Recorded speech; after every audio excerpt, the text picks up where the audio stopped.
Folks, happy Monday. Welcome in the ring. Happy Monday.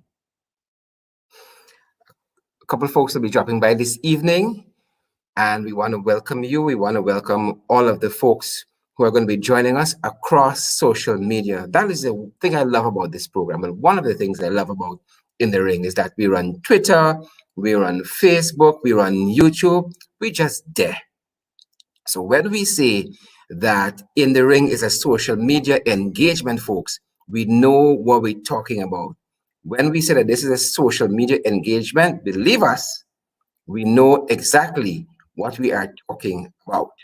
So those of you who are joining us on Twitter, you guys know what you got to do. You got to share, you got to retweet all our friends who join us on Twitter. And we know some folks don't often want to make comments for your own reasons, but sometimes a little comment, a little like, a little retweet goes a long way to let us know that what we're doing is being received, folks.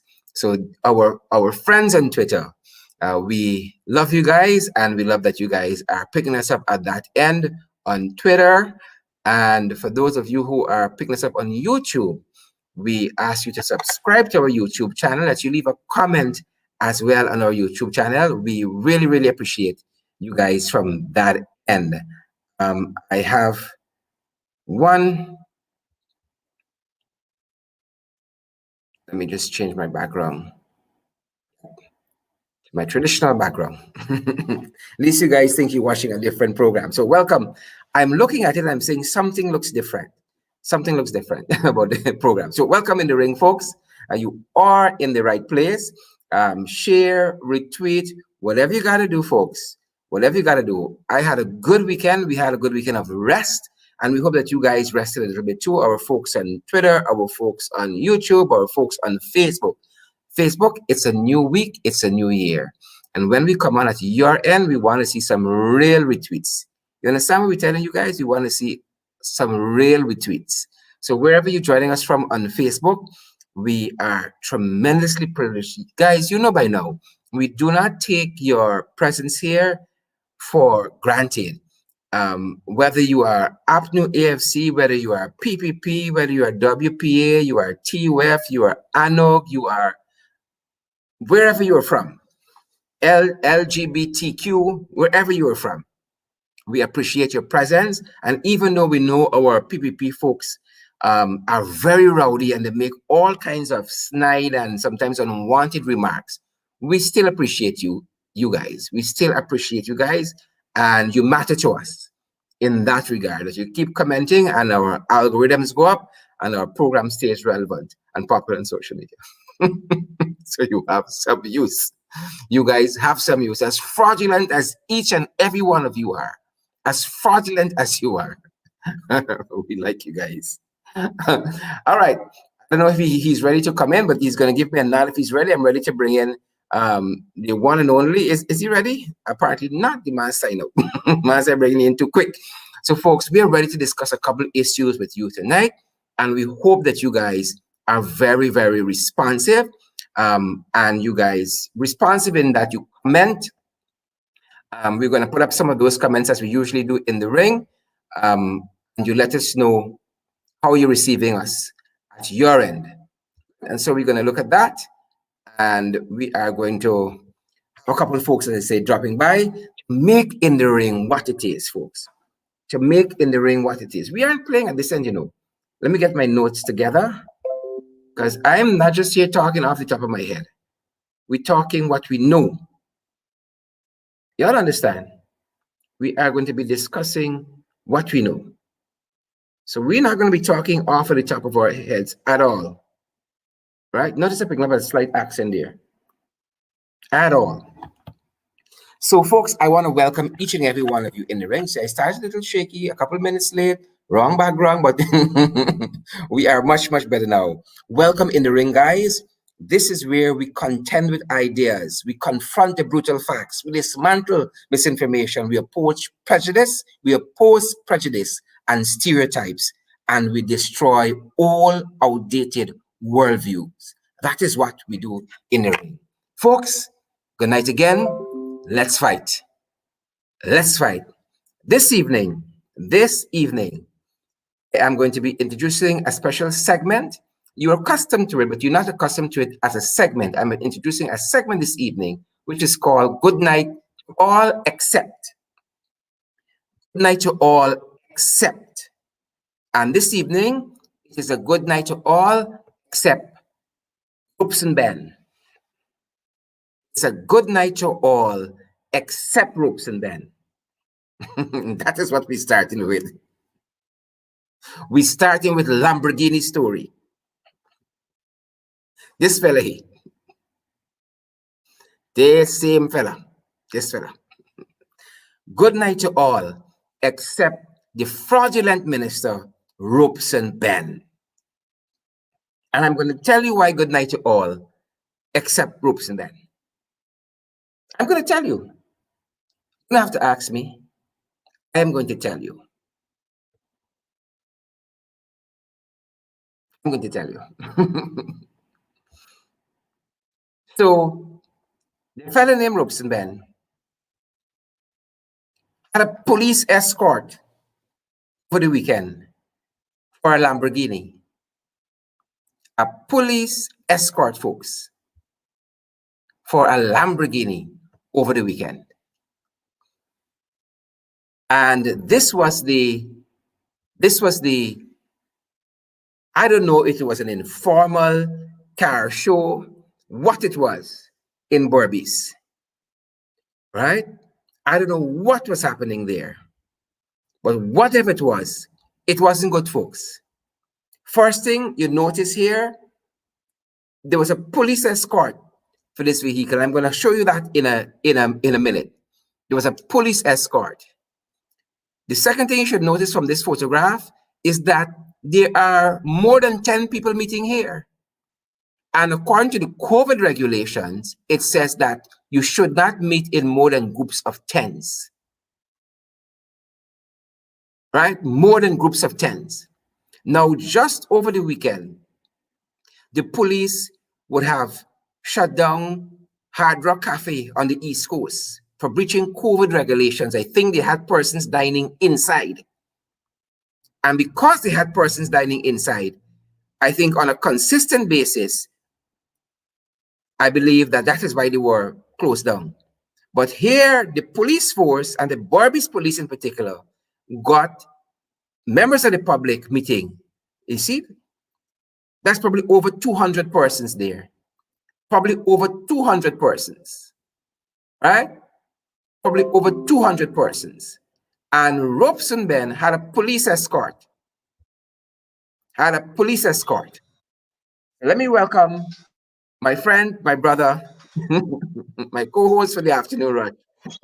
Randy Crickilo.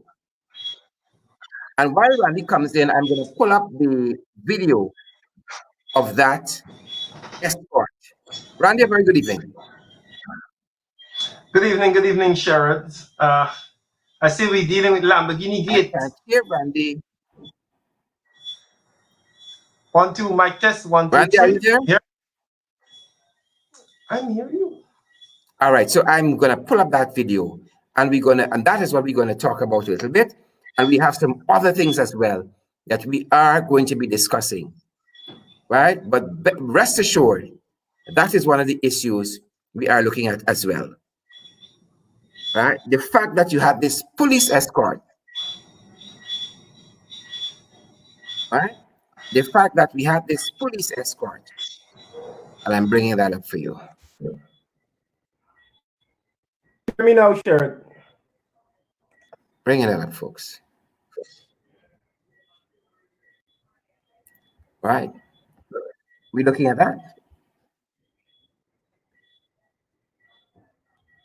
Let me get this right for you. I really want to show you the footage for this.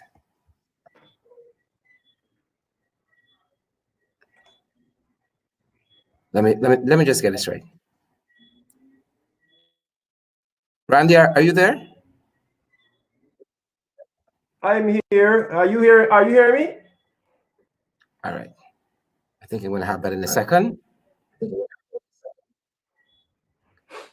we have it ready? I think we're gonna have it ready in a minute. Almost ready for you guys.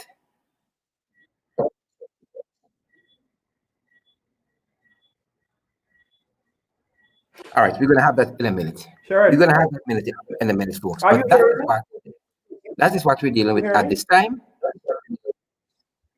That is precisely what we're dealing with at this time.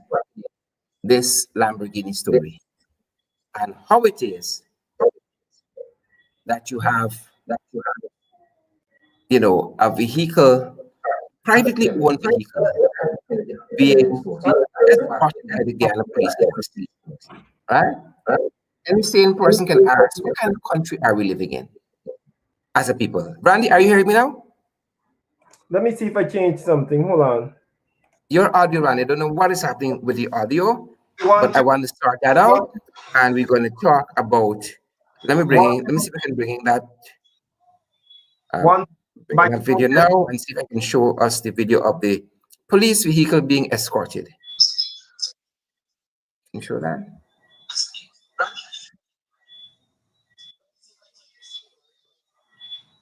Hold on, it might be at my end. Hold on.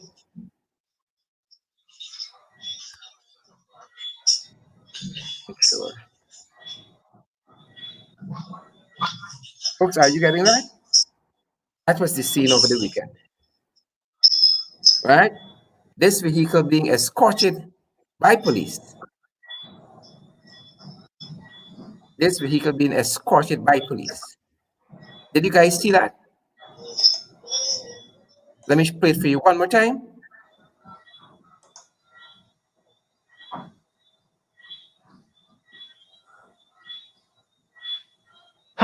Yep. Ay, ay, ay. There you have it. I'll bring it up a little bigger for you so you can see.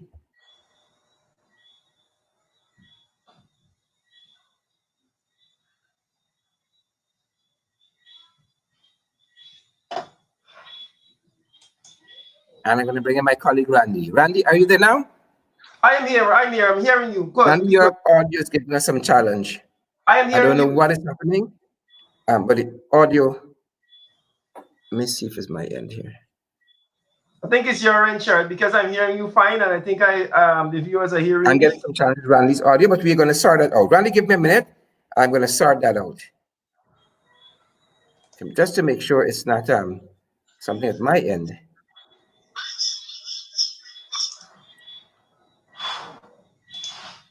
Sharon, I think it's your end because I'm just watching that to make sure it's not our audio at our end. It's good, Sharon. Randy, you're hearing me, but I'm not hearing you. For whatever reason, I'm not hearing you. So I'm thinking it's my yeah, something is going on with your end. We're hearing on Facebook also. Go ahead, Randy. Maybe the public can hear you. Let me see if I can try the other way. But we want to discuss a couple of things, folks. Stay with us, and we're going to start this audio business out shortly so I can ensure that I'm hearing my colleague, Randy.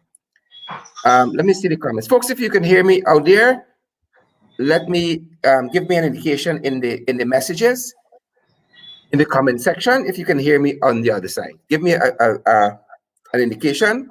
Randy, you can hear me. I'm assuming you can hear me. Great. Yeah. But I can't hear you, and that is what I'm trying to work out. What is causing that problem? All right. Let me see if I can take this audio out. Randy, let me hear if I can hear you now. Mic test 1, 2, 3. 1, Folks, 2. just when we have the show to present, we have all of these technical difficulties happening. Yes. I'm still trying to hear Randy. Randy, if you do me a great favor as to sign out and sign in back, let me see if that might help. Okay, so the folks out there hearing me loud and clear, it's just me not hearing Randy. So we're gonna try to fix that. We're gonna try to fix that. But folks, there you have it. This Lamborghini being escorted by the police. And you are going to note that the Lamborghini doesn't have license plate. Wow. Wow. Try to hear me now. Yeah. The audience is here. Go ahead, Randy.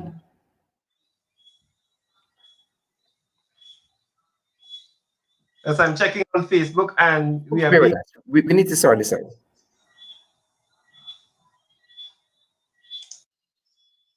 But there you have it. The Lamborghini is there and amply escorted by the police.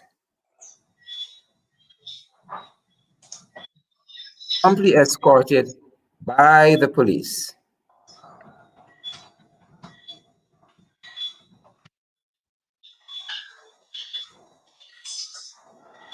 Randy, what are your thoughts? Let me say this. Let me say this, Sharon. It is unbelievable. I don't know what sort of country we living in. I really don't know what country we living in, because questions need to be answered, Sharon.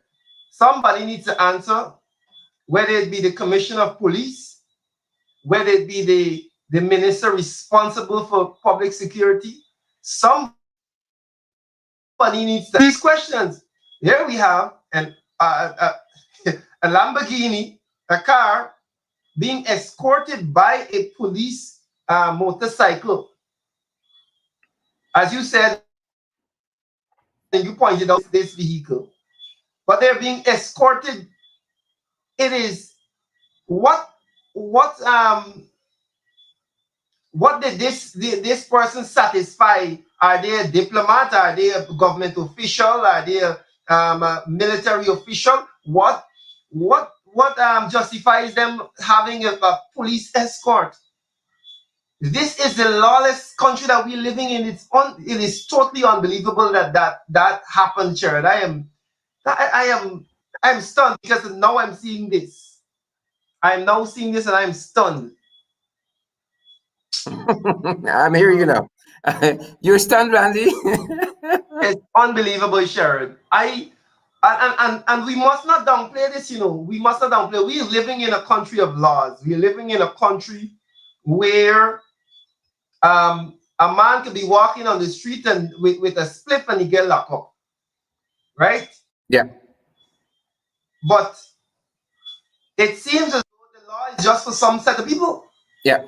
And that is why I said it is good night to everyone except Robeson Ben, because this is the Minister of Public Security, a fraudulent minister, albeit, right? But a policeman is escorting a privately owned vehicle that has no license plate on it, no license plate, right? Yeah. To some private function in Berbice.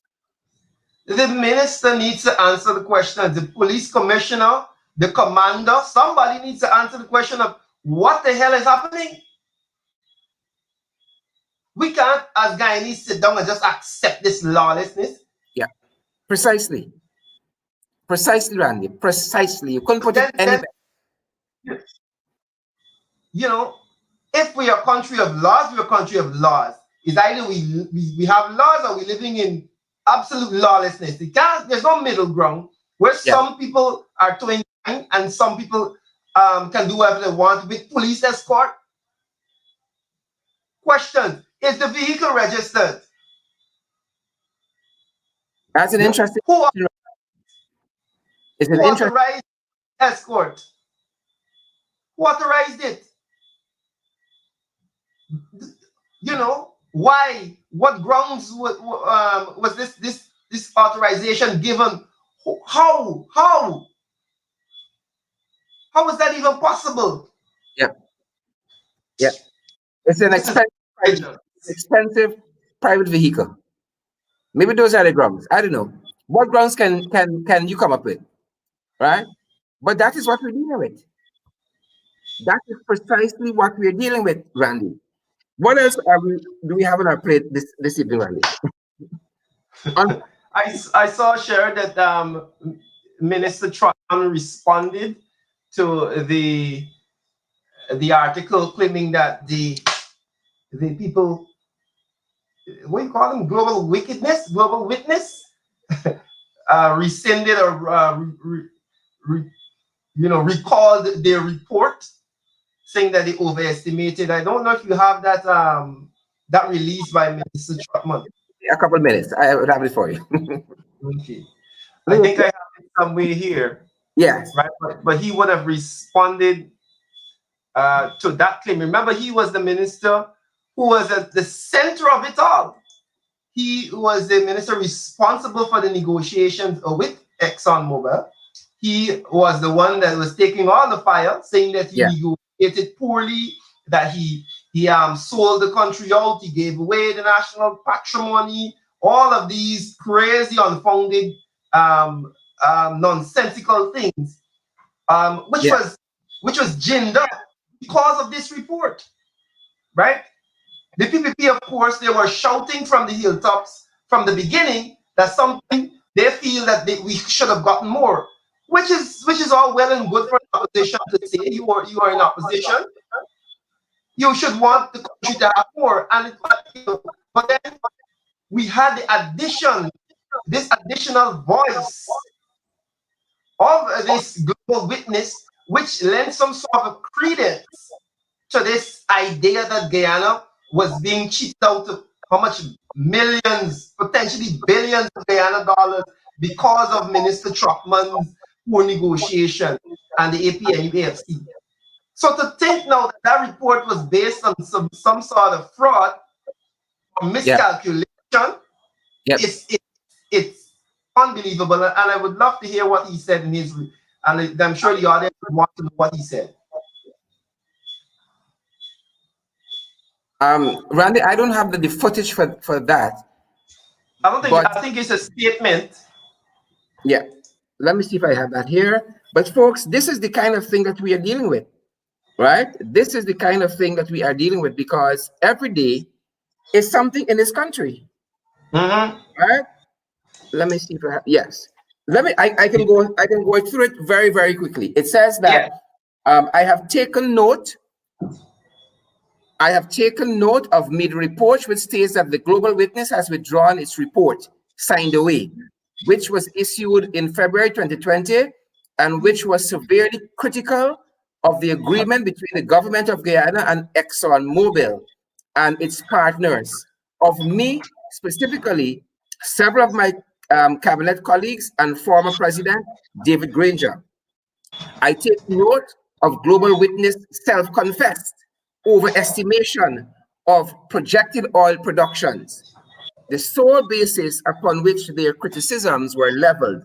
The timing of the release of the report, a mere months before the general and regional elections of March 2nd, 2020, was neither coincidental nor without deliberate purpose. It is now established beyond a shadow of a doubt that Global Witness allowed itself to be used to further political and economic interests prior to Guyana's 2020 elections. Now that the abominable, dirty deed is done, Global Witness finds it convenient to withdraw the report, not in part, but entirely, and clumsily use the fig leaf of environmental causes. This is shameful and repugnant and constitutes subversive political interference in the affairs of a sovereign state's electoral process in seeking to influence the outcome of an election. It is against all tenets of sovereignty, non-interference, decency, fairness, and balance. Unfortunately, the damage has been done, and the economic hitmen get to go off sipping tea and laughing at another dirty deal accomplished. And finally, I believe also that is an excuse, that an excuse is being made to avoid an investigation, which I agree with. The investigation should proceed in earnest and will receive my full and unequivocal support. That is the former Minister of Natural Resources, the Honorable 𝗪𝗵cie 𝗶𝗵𝗵, Member of Parliament. Yeah. Strong statement there. And this investigation shared that he spoke of there, I am eagerly awaiting the outcome of that. I believe that an international investigation should be had into this travesty. because it's not just a simple report. It is a report that was taken and was used as an election campaign tool. Right? It was taken whether or not Global Witness was privy to the fact that 𝗪𝗵 and the PPP were going to use this as election campaign material. That is to be whether that's true or not. The reality is it influenced the narrative, and now you're telling us that it was fraud. Nonsense. Let's welcome our colleague Christopher Jones, Chief Whip, Opposition Chief Whip in the National Assembly, the Parliament of Guyana. Chris, we're discussing the global wickedness report that was withdrawn. Yeah, I think you rightfully coined it what it ought to be, global wickedness.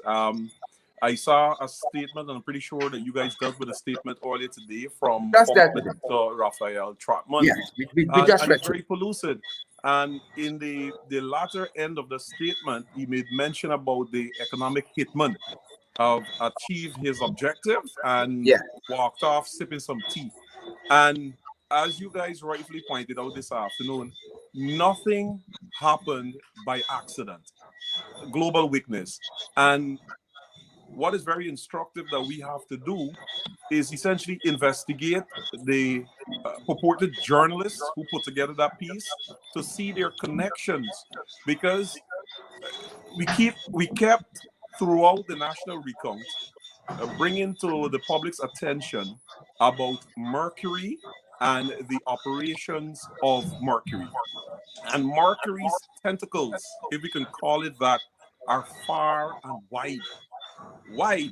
The point that was made as it relates to the elections of Hillary Clinton and the timing in which you had this big blow up about an investigation, about email leaks and so forth, none of that occurred or happened by accident.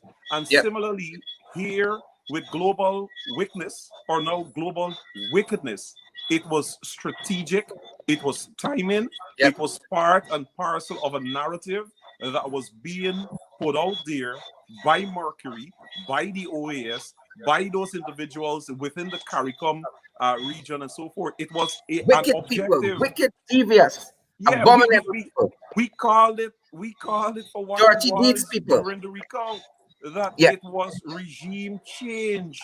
Everything necessary to bring an end to the David Granger-led APNU-AFC administration. That is what all of that was. Pompeo, the Korzak, Ted Cruz, you name it, all of these persons are part of this network that is called 𝗪𝗵, that is set out in countries like Guyana to achieve their objective, and they utilize their personnel in organizations across this country to achieve their objective. Exactly, Chris. And you know, that is why when I hear people in the diaspora, for instance, telling us about PPP win and why we behaving so and why we pushing elections petition and don't call them fraudulent, where were you when we were out there for days upon days with our agents inside of that recount center, giving us the information, going through ballot box after ballot box, over 2,300, I think, 36 ballot boxes for weeks on end? Where are these people who were trying to tell us that we don't have a cause to go to court and to fight this fraudulent PPPC government?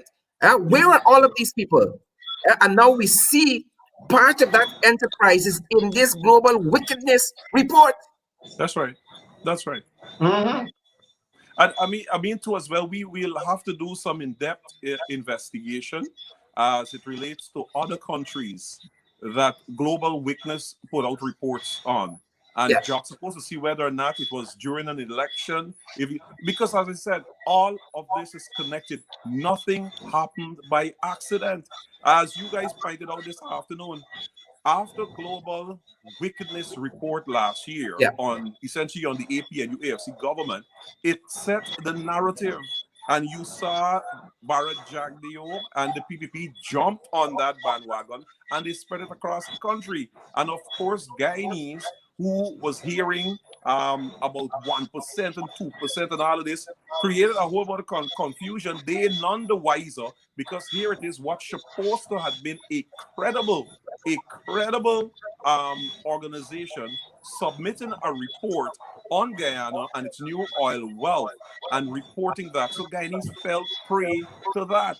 It swings, I am convinced that it swings the minds of people, supporters of the APNU AFC. It was deliberate, it was not by accident. Exactly. I come back to track. Let me jump in here. Right? It was abominable, dirty. It was a dirty deed. Yeah. Let me jump in here because I let me pick up on something that Chris said, that they were supposed to be a reputable organization who was giving this honest report on Guyana's oil production and the prospects. But if you can remember, folks, that even during that time when that report came out, there was enough information out there to disprove a lot of what they were saying, right? The numbers that they were using, there were a number of I think two other organizations that looked at the same numbers and didn't come to the same conclusion. But what happened was that it was a strategic marketing ploy by Mercury and the PPP to put this thing on blast, because they knew that there was this rumblings all the time about the 2%. And the fact that there wasn't a lot of information being circulated to the Guyanese people so as to make them wiser about the finer details of the contract. So it was strategic on their part to put this thing on blast. Hundreds of thousands of dollars was spent to boost this thing. This thing was viewed, thousands of times. So although there were articles that came to different conclusions,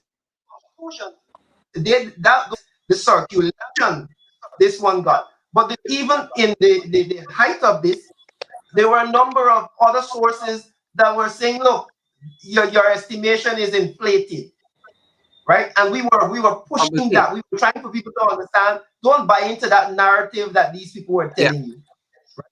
It is just that now this is a vindication of that message that we were trying to give to people. Look, these people have inflated this thing. This is overestimation. The deal that we signed actually will reap benefit for Guyana.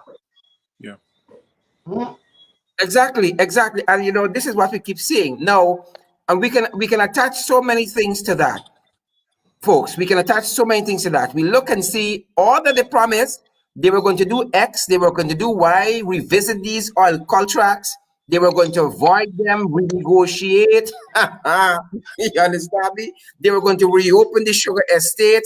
Now they're trying to turn Wales into a gas to shore facility. It's a whole pack of lies. It's a whole pack of lies. Yeah. That is what we see happening, a whole pack of lies, right? And we see the headlines on a daily basis. Experts say Guyana moving too fast to development of its oil, but Jagdeo tells company, drill, baby, drill. Yeah, exactly. With that same gas to oil, gas to whatever it is, gas to shore project. The studies have not been done. Starbuck News pointing out what obtains currently and asking, where are the studies? Where are the geotechnical studies? For instance, right? For this project. Where is it? Nobody seems to know where it is, but as the paper says, all Jagdeo says is drill, baby, drill. Where are these studies? What is happening in our country? Right? Where are all of these studies? The geotechnical studies, the environmental impact assessment for this gas to shore project, the geophysical studies, the environmental studies. What is happening here? It's bare thievery and corruption. Yep. That's exactly what is happening. That's exactly what is happening. And we, Sharon, as we look and we observe the actions of the PPP, we were echoing these sentiments from the beginning, right? The APNU AFC would have put a number of safeguards in place. We would have ensured that the EPA is adequately staffed. We would have ensured that that organization is supposed to look after and ensure look after the interests of the environment is in place. But of course, we know all of what played out during the election, and we know that, and I can say this, without fear of contradiction, that ExxonMobil had an interest in ensuring that those safeguards that the APNU AFC put in place, those checks and balances on their operations were moved. And the people are very willing. They have been very willing to allow ExxonMobil to do what they want to do. And mind you, these were the same people that tell you what they can do to Exxon and they can strong arm Exxon. Right? They can muscle Exxon into a bigger contract, into a better deal for our country. Right? Right. And 5 months on, Jack just said, no, all right, whatever's there, leave it so. But the next one. Y'all the next one. Y'all dump the reservoir water. Y'all you do whatever you want, man. Because you know what? Your government helped me come to forward, and we gotta now dance the dance. We gotta dance the dance because you know what? Y'all were very instrumental, and your embassy and your government were so supportive of us and basically installed us. So we have to repay now, and it's the Guyanese people that are going to pay. It's the country that is going to pay because ExxonMobil don't give two shit about Guyana. ExxonMobil don't support us. You put it very eloquently. Yeah, we in the ring. You put it very eloquently. They don't give two shit about Guyana. Let me tell you this.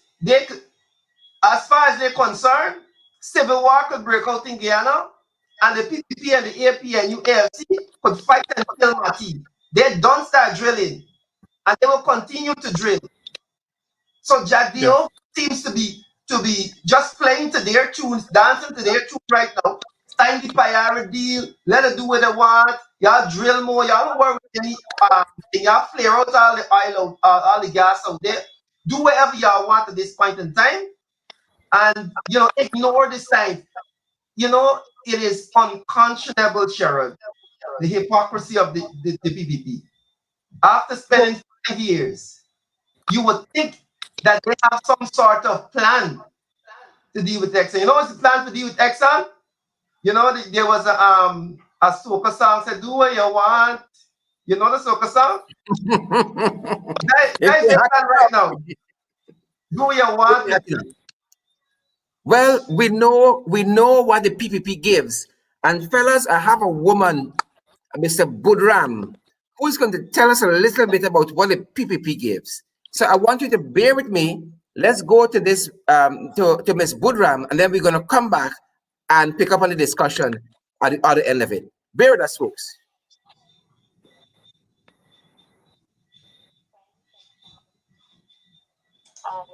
My whole country. I'm doing this video live because I feel like nobody is paying any attention to me. This live, I'm doing this live because of my business and my plant shop. And it's not only a business, it's about agriculture. It's about plants. It's about giving back to my country. I try to reach out to several ministers and write the president. I write the first lady. I'm trying my best to reach out to all who I can reach out in government position for them to at least give me a phone call or at least come to me and say something. But until now, the only person that responded to me back was the president, and he said he sent my documents to the public works. They did not do anything. I want you all to know what is really going on with this country. a woman, especially when it comes to our women, when we try to make an honest living and live an honest life, why does we don't get the support? Why is that something along the line or along, what do I want to say, like,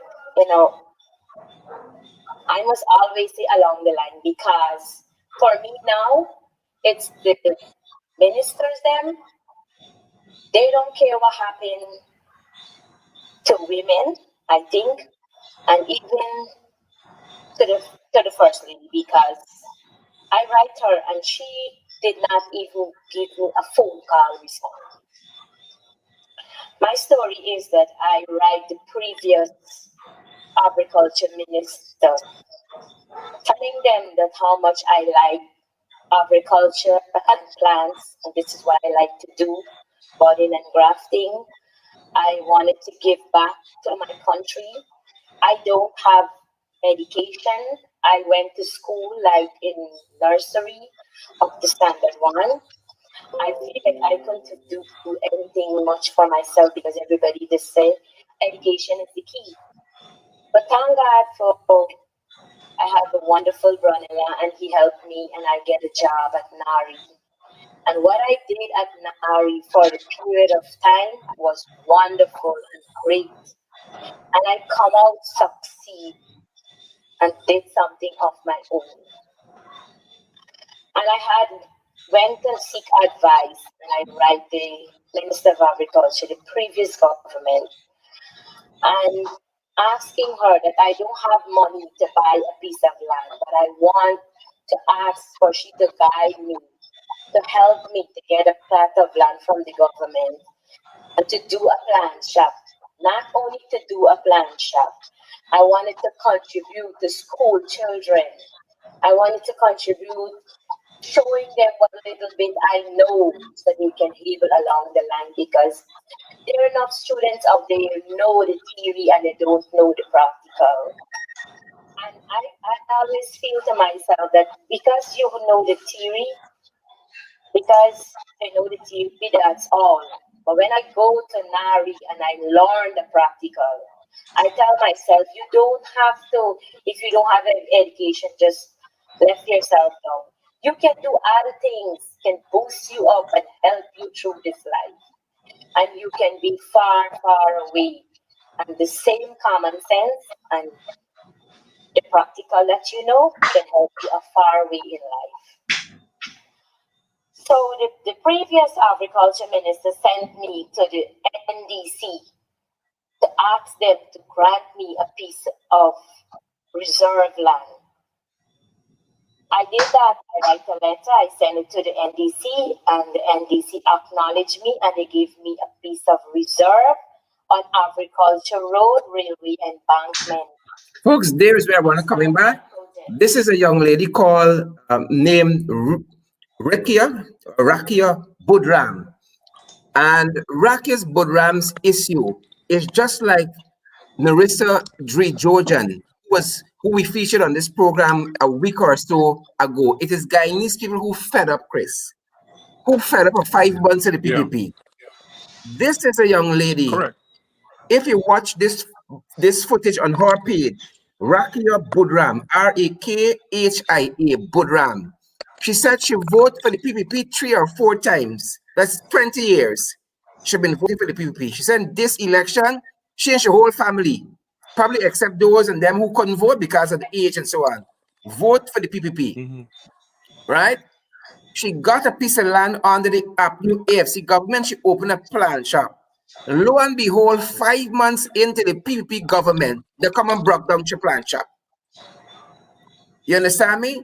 She took another piece of land someplace else. She tried to build it back. They come and they break it. No, she said they're coming Wednesday, as in the after tomorrow. And that is why she's making this plea for anybody for help.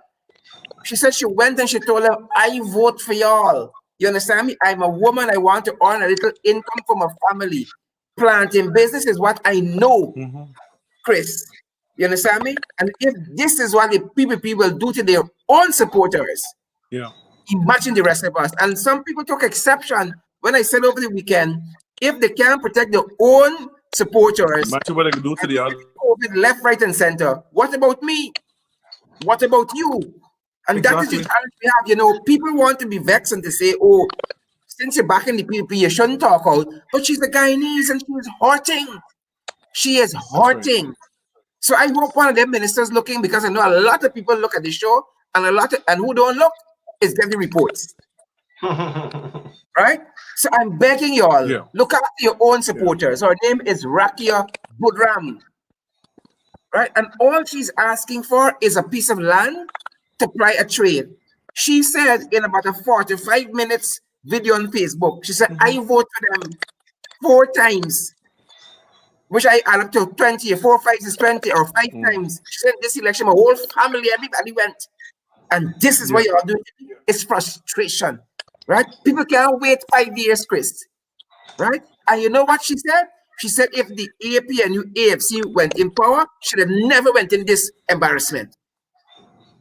Never. Watch it on her page, guys. People fed up.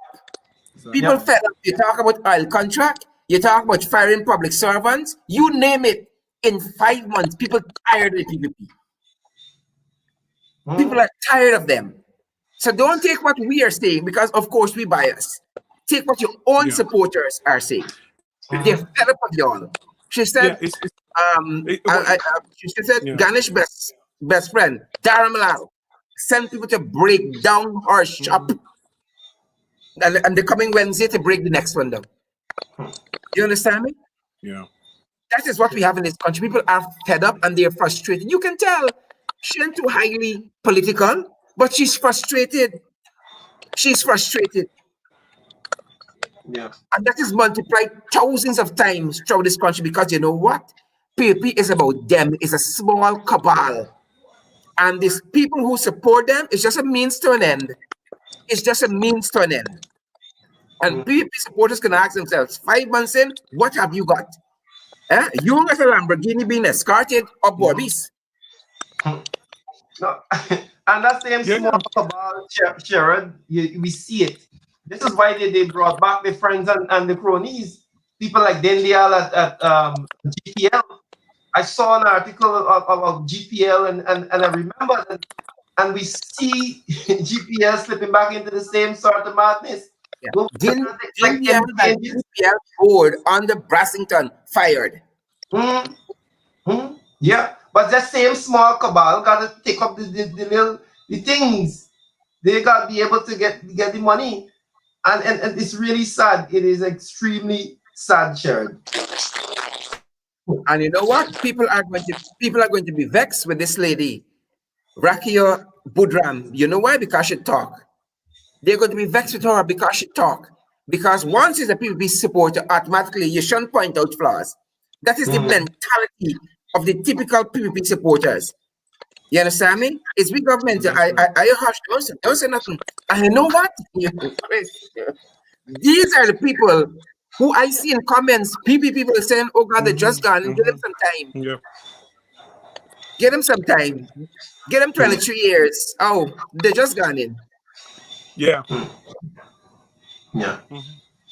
Another example, Sharon. That's just another example. You know, they have given us lots and lots of example in the 162 days in government, fraudulently installed.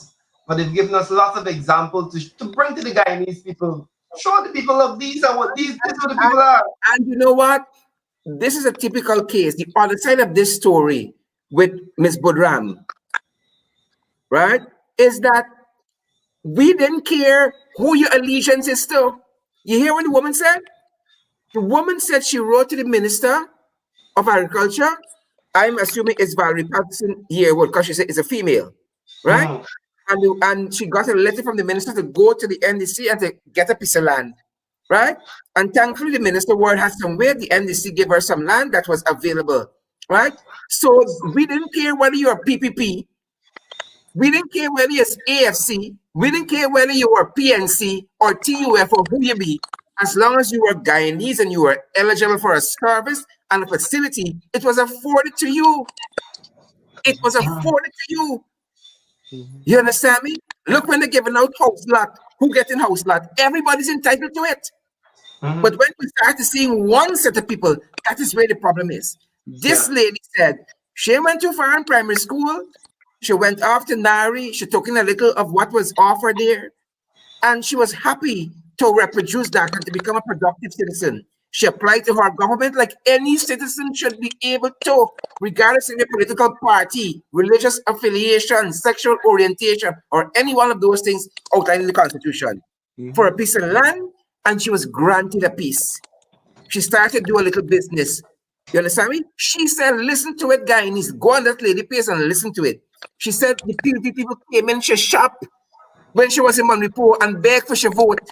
And now the same people breaking shit down. Right?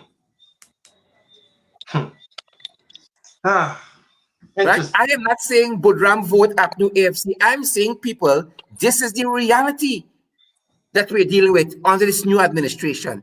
And if this is the reality for a woman who voted for them for 20 years, what is the reality for ordinary Guyanese? What will be the reality for people on the other side of the political aisle in this country? Right? And that is the same frustration that 𝗪𝗪cie Georgian was pointing out. Frustrated, another person, another Guyanese frustrated. I'm not seeing politics. I'm seeing a system of governance that is not working for the citizens of this country. Chris, you aren't elected to the National Assembly to represent 𝗪𝗵cie people only. It's every citizen. And the same for me and all of our colleagues. And that is why Ms. 𝗪𝗵's voice matters. Because what is our role? Our role is listen to the citizenry, and we voice their concern in the National Assembly. And hopefully together we shape policies and laws to guide it and to make everybody's lives better. That is our role. Yeah. And hear the frustration in this woman, right? So I hope our the PPP or their lackeys or their reporters watching, and they're going to carry this lady's issue, right? And Brockdown Ben didn't move fast enough for Darmlal to move in there. He is going to break the woman place down on Wednesday. You understand me? The other part of that, Chris, because as Randy would say, there is so much you can unpack there. Now, the 𝗪𝗵cie give lands to people when Wales estate was closed. Many acres of land to people who want to get into agro-processing. Those lands are being taken back. I'm reliably informed that Exxon is getting 900 acres of Wales land, right? And this woman, Ms. 𝗪𝗵, like hundreds of thousands of Guyanese, can get a little 2x4 under this administration to have a planned business. You understand what I'm telling you? Yeah. You understand what I'm telling you? They're in Wales taking back those lands from honest, hard-working Guyanese. I don't care which political party you belong to. If you believe you have a right to a piece of land and you apply, and the land was granted to you, go about your business. Yeah. Yeah. They're taking back the land to give 900 acres to Exxon. I'm being reliably informed. Some Mohammed enterprise getting thousands of acres all along the East Coast here. Of course. Of And course. Ms. 𝗪𝗵 can't get a half acre to open a plant shop. No. Under the PPP. The whole modus operandi of the PPP is that they are the sole authority in Guyana for any distribution of any land. And that is why you see them wasted time essentially trying to look and see who got house slots under the AP and UAFC. And you remember the Ministry of Housing essentially ceased collecting any monies. And then there was this whole talk from Anil Nandalal about investigation about this land and that land and all of these lands that was given and so forth. So essentially is that the PPP is trying to say to people that, listen, when it comes to the distribution of land in Guyana, the PPP got the transport. When Dr. 𝘁cie 𝗵𝗵 and Janet 𝗵𝗵 died, they found a will. And inside that will says that the PPP owns the 83,000 square miles of the country, and they are the sole authorities to distribute them. When it comes to distribution of the wealth in this country, as we know, the PPP, it's about friends and family. And you've seen already, as you mentioned some already, in terms of the persons who are getting 10,000 acres and so forth. And the average Guyanese worker can't get a simple house lot. And even those that were that paid for house lot under the APNU AFC administration, even those they try to take from them by ceasing to collect money for people to pay for the land so that they could commence construction of their homes. Ms. Bodram, unfortunately, falls into that same category. Yeah, correct. Yeah, correct. What do Ms. we Bodram have in terms of Venezuela, Chris? Where are we on the Venezuelan issue as of today? Just before we buy, notice we've run out of time already. Yeah. But just quickly, essentially today, the Foreign Relations Committee, which is headed by Minister 𝗪𝗪 𝗧𝗵𝗵, and members of that committee, they were briefed by Mr. 𝗪𝗧 on the current position. They had an opportunity to pose questions to seek clarification on them in terms of what moves, what action has been taken. That information was provided to them. There seems to be some amount of confusion within that ministry, but I don't want to share that here because of the sensitive nature of the issue. But of course, the members of parliament for the APNU AFC who posed a series of questions, including Tabitha Sarabo, Ronald Cox, Stephen Sears, and of course, as I mentioned before, Chairman 𝗪𝗪 𗧧𝗵𝗵. Shadow Foreign Affairs Minister Manzo Walton Desir as well was able to pose questions through those persons who represented there. As it stands, as you know, Guyana, as far back as 𝗪𝗵адц 𝗵𝗵 is essentially we stand in defense of Guyana's sovereignty and territorial integrity. And we've always been that way, irrespective of our political posture at one given time, is that when it comes to Guyana's sovereignty, we are Guyanese, we defend and we stand in defense of our sovereignty and territorial integrity. So essentially for the APNU AFC, as you've seen yesterday, the statement by the leader of the opposition, Joseph Harman, reiterated that point. We do not in no way, shape, or form condone that vexus decree as made by President Maduro. We do not recognize it of having any legitimacy. We believe and we know for certain that the case that is before the International Court of Justice, that Guyana will prevail successfully. We have, that is the representative, which includes Mr. Carl Barrington Greenwich. We have made our submission to the ICJ, and we just essentially await the outcome, of which, as I mentioned before, Guyana will be victorious.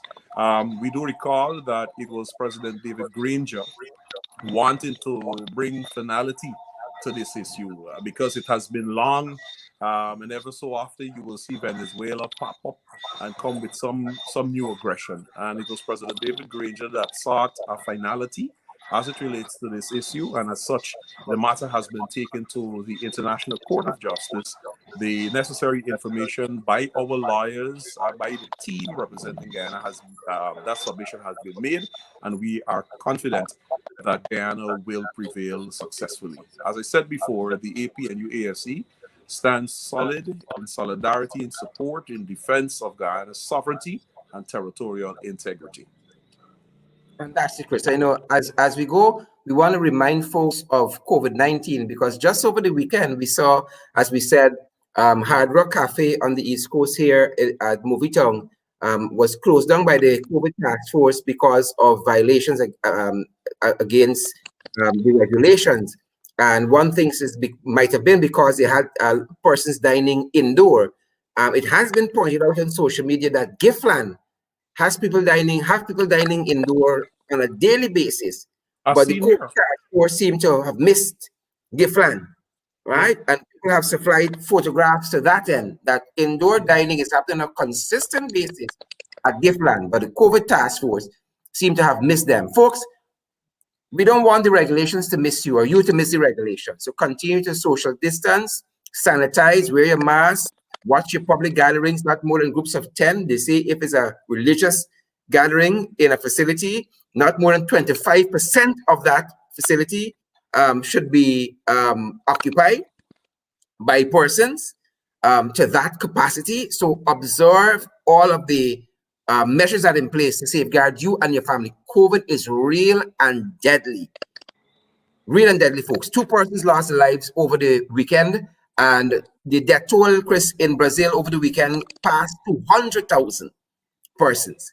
So we see what is happening there. As we go, we want to wish you guys well. We say see you tomorrow evening. Chris, I'll let the final words go to you. Right. So just to reiterate those words that you mentioned in terms of COVID-19 and it being real, we continue to ask all Guyanese to be vigilant. On a program that I hosted last week, Thursday, the rush hour, I asked persons to be very vigilant and look for those vehicles with the flashing lights and the ones that are using sirens. I reiterated to them then, and I'll say it here now again, that based on the laws of Guyana, any vehicle with flashing lights and sirens other than the military, the Guyana Police Force, the Guyana Defense Force, or the ambulance and emergency unit, it is an offense to the law. And therefore, you have no reason to adhere to any vehicle other than what I mentioned with their flashing lights and siren and trying to get you to move off the road or clear the way for them to pass. Save and accept the presidential motorcade and the prime ministerial motorcade. No other vehicle. And once you see such a vehicle on the road, we ask you to take a photograph of it. If the sirens are blazing, take a video of it and send that to us, because we are about to take some serious action as it relates to that. It is an offense to the law and it is illegal. Thank you, Chris. A good night, everyone. Good night to all, except Minister Robeson Ben for that Lamborghini escort over the weekend. Folks, stay safe, and we're going to see you tomorrow night. We hope that you have the testicular fortitude and the intellectual aptitude to step in the ring. If not, at least ringside. Good night, folks. Stay safe. Chris, thanks for joining. Welcome.